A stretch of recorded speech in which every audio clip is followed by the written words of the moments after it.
Saya siap menghadapinya, ya, dan saya merasa memang ini kriminalisasi. Terima kasih ya. Mantan Jampitsus Kejagung Febri Adriansyah tidak mengenakan rompi merah muda atau pink saat hendak diangkut dengan mobil tahanan ke rutan KPK. Tak hanya itu, tangan Febri juga tidak diborgol layaknya seorang tersangka. Jaksa Agung Muda Bidang Pengawasan Kejagung, Rudi Margono selaku koordinator Tim 9 mengatakan hal tersebut bisa terjadi lantaran buru-buru dan sudah malam.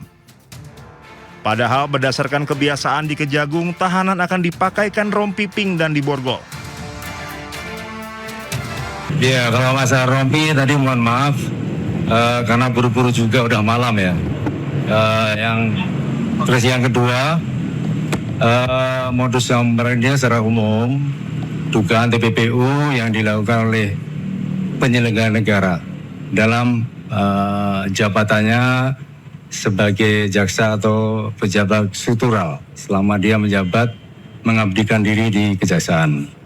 Lebih detailnya tidak akan saya sampaikan karena terkait dengan strategi pembuktian, dan kalau kita sampaikan akan sangat menyulitkan kita ke depannya. Rudi mengatakan Febri ditahan untuk 20 hari pertama. Febri ditahan di rutan KPK lantaran pernah menangani kasus-kasus besar. Febri menjadi tersangka dan ditahan atas kasus dugaan tindak pidana pencucian uang terkait uang dan emas 74 kg yang ditemukan tim Kortas Tipikor Polri di rumah Sentul. Dari Jakarta, Tim Liputan Anyus melaporkan. Ya, jadi alasannya tadi terburu-buru dan sudah larut malam. Sama seperti teman-teman saya di kantor kalau udah malam pengen cepat-cepat pulang. Nah, ini perlakuan yang berbeda ini menjadi sorotan dari masyarakat. Jadi mereka mempertanyakan ketegasan dan transparansi dalam proses penahanan Febri. Kita simak ungkapan dari banyak masyarakat berikut ini.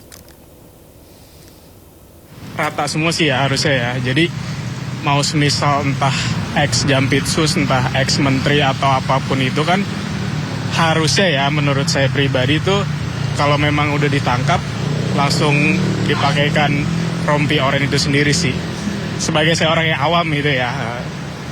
Gitu. Nah itu mereka kan yang membuat hukum ya, artinya mereka penegak hukum ya, dan mereka juga yang mengadili terhadap hukum, dan mereka juga mengadili orang-orang mereka sendiri ya. Semua fasilitas itu ada di mereka gitu loh. Jadi kita sebagai masyarakat hanya bisa melihat, hanya bisa mendengarkan aja. Nah kecuali memang negara kita udah berkomitmen ya untuk benar-benar merapikan hukum. Nah, mungkin dengan ada hukuman seberat-beratnya bagi mereka yang melanggar hukum seperti tindak pidana korupsi dan sebagainya.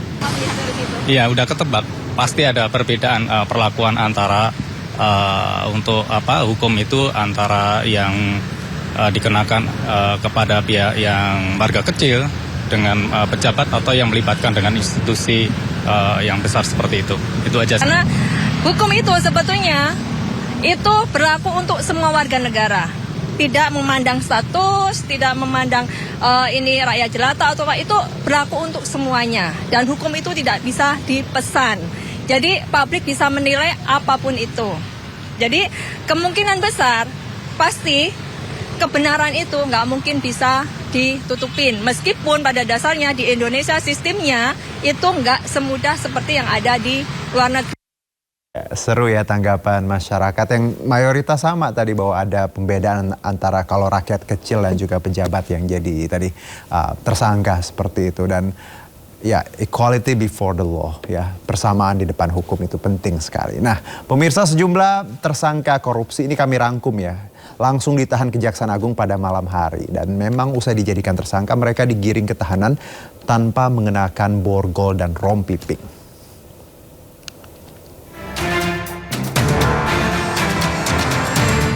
Mantan Jampitsus Kejagung Febri Adriansyah tidak mengenakan borgol dan rompi merah muda saat hendak diangkut dengan mobil tahanan ke rutan KPK. Alasannya, proses penahanan dilakukan terburu-buru dan sudah larut malam. Hal ini menuai tanggapan dari anggota Komisi 3 DPR Abdullah. Ia menilai hal ini memunculkan persepsi ketidakadilan dan melukai rasa keadilan. Sementara itu, biasanya para tahanan Kejagung langsung mengenakan rompi pink usai resmi berstatus tersangka. Oktober 2024, Kejagung menetapkan mantan Menteri Perdagangan Thomas Lembong sebagai tersangka kasus korupsi impor gula. Thomas Lembong kemudian digiring keluar dari gedung Kartika Kejagung pada pukul 9 malam untuk ditahan. Tak lupa, ia mengenakan rompi tahanan Kejagung berwarna merah muda.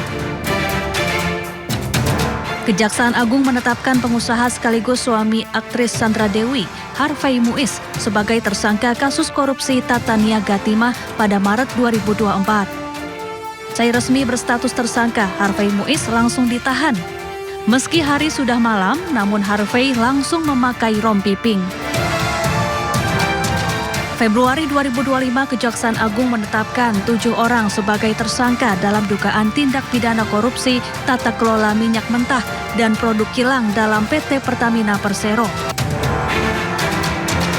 Ketujuh tersangka langsung mengenakan rompi tahanan berwarna pink dan digiring ke tahanan meski hari sudah malam. Maklar kasus yang merupakan mantan pejabat Mahkamah Agung Zarof Rikar ditahan Kejaksaan Agung pada suatu malam di bulan Oktober 2024.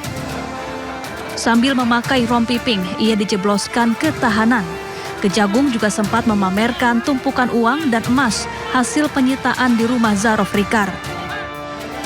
Nilai uang yang disita hampir 1 triliun rupiah dan emas logam mulia seberat 51 kilogram. Tim Liputan iNews melaporkan. Nah, itu jadi rangkuman yang ditahan di malam hari tapi tetap pakai borgol dan juga rompi pink, pemirsa. Beda dengan Jampitsus tadi, ex Jampitsus. Nah, kita akan jeda terlebih dahulu. Sayembara penangkapan begal yang diluncurkan Gubernur Jawa Barat Deddy Mulyadi membuat banyak warga memburu pelaku begal. Informasi yang usai jeda berikut.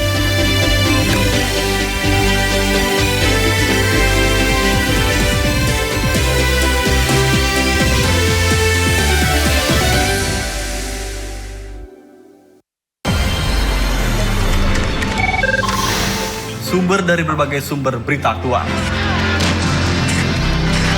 Sumber informasi, sumber inspirasi. Dari acara deklarasi bisa saji lugas, tegas, dan berkelas.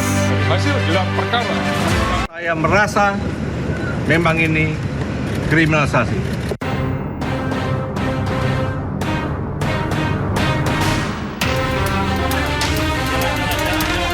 Pernyataan itu sampaikan tersangka Febri Adriansah usai ditetapkan sebagai tersangka dan dilakukan penahanan. Dengan tegas, mantan Jampitsus itu menyebut jika dirinya telah dikriminalisasi. Febri bahkan berdalih alat bukti yang diajukan penyidik belum terkonfirmasi dan masih perlu didalami. Dengan dalih itu, Febri merasa jika dirinya tidak pantas ditahan. Alat bukti yang diajukan masih perlu didalami atau dikonfirmasi. Ya, sehingga menurut saya